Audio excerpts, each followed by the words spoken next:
Now, finally, I'd like to welcome a very good friend of Dundalk FM, and that's John Morgan. John has taken part in radio training. He's completed a radio documentary about the sinking of the SS Dundalk just off the Isle of Man in November 1918. It's a fascinating story. One of John's relations was actually on the SS Dundalk, and indeed our local search and rescue service dived and retrieved a porthole from the ship, which is now in the County Museum. I didn't know that, but I'll go and have a look. John also sends in notices and has recorded several music shows. He's currently extremely busy preparing a demo for a country and Irish programme. So here he is, the man himself, John Morgan. Thank you. Well, basically, I heard about Dundalk FM literally from its inception. I used to be in and out giving community notices for different charities I was involved in, or talking about different disability issues and stuff like that. I completed two of the training courses. I know some of the previous speakers only had to do one. I had to do two, and I still have to learn. But after the first one, after doing the two courses, Jamie, goodbye. After doing the two courses, it gave me the confidence to make the first documentary in 2018. And as sorry, I forget the lady's name. Said I made the first one on the centenary year of the sinking of the TSS Dundalk. I had a personal interest in it because a granduncle of mine was actually killed on the ship. It was actually the second last ship to be torpedoed during the First World War. The negotiations were actually going on. The TSS Dundalk was only a mail boat. It used to sail from Dundalk over to Liverpool with the mail, obviously, and with tobacco from P.G. Carroll's and with beer from the distillery, or from the breweries and the distilleries.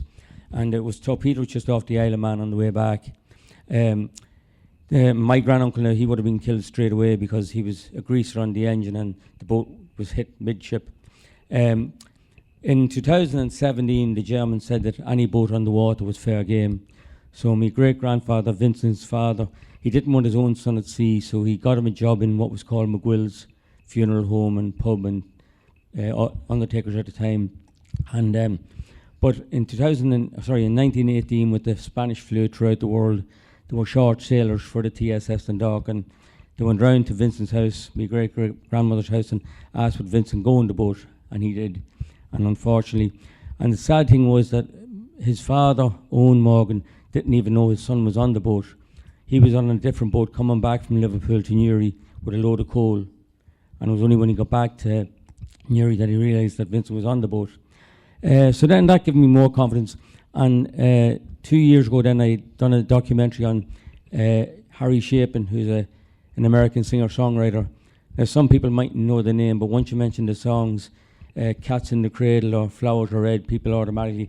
Now I love Harry Chapin, and I even know where I bought the first LP. It was in what used to be called Music Tapes here in Dundalk, and it was £4 for a double LP, and I was paying 50 pence a week. But I like my interest in as well. He was a great humanitarian, and I do a bit of charity work and a bit of advocacy for disability or human rights. I am into everything but the Women's Confraternity. And so like that, I've done a documentary on him, and then this last 2 years, Alan, I asked Alan could I do a Christmas programme, and the first Christmas programme I done was called An Irish Country Christmas, and again it was just featuring country Irish singers and singing Christmas songs. And then last year I done one, a Celtic Christmas, and it was the likes of Clannad and all the traditional Irish music, James Galway.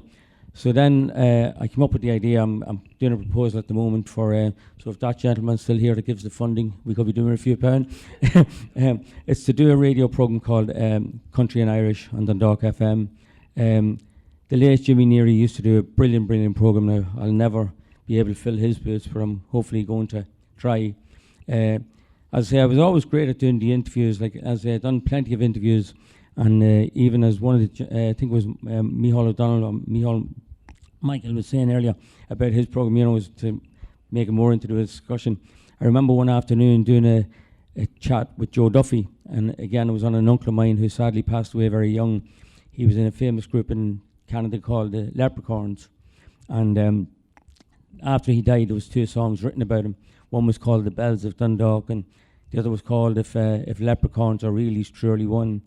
And the man that wrote the second song said that Fra was the only true Irish man in the group. He'd a real Irish lilt, because Fra was actually born here whereas the other lads in the group would have been first or second generation Irish. They were actually born in Canada. But after the show, I met a man. He says, John, he says, I heard it. He says, you were like two elfs leaning over a gate, chatting to one another. It was just so gentle and that. But anyway, getting back to the program. So the idea, please God, of the program was, I done a demo tape last week, and Kieran in there was great, helping me out. So, and I was never really a tech person. I'm glad to hear that there's a couple of more people here. This lady here, and like myself and one or two more, we're no good at the technology. We can write the script and do the speaking. So that's all I can say. I can really encourage anyone that has never been involved in radio, get involved. You know, you learn as you go along. And even the documentaries I made, like, you listen back to it, you hear the mistakes you made, and you say, well, right, I must do that, or I must speak lower, I must speak faster, I must speak slower. But I love going into the station, and Jamie loves going into it as well. Like, when we go in, he knows his way around. He can nearly do the show. So, like, even the Christmas shows, I used to call them, it's John and Jamie's Christmas Irish show, or it's John and Jamie's Celtic show. So he's my best mate. So the two of us will be doing the country show. So thanks very much, and hopefully you'll listen to us. We'll let you know when it's all starting.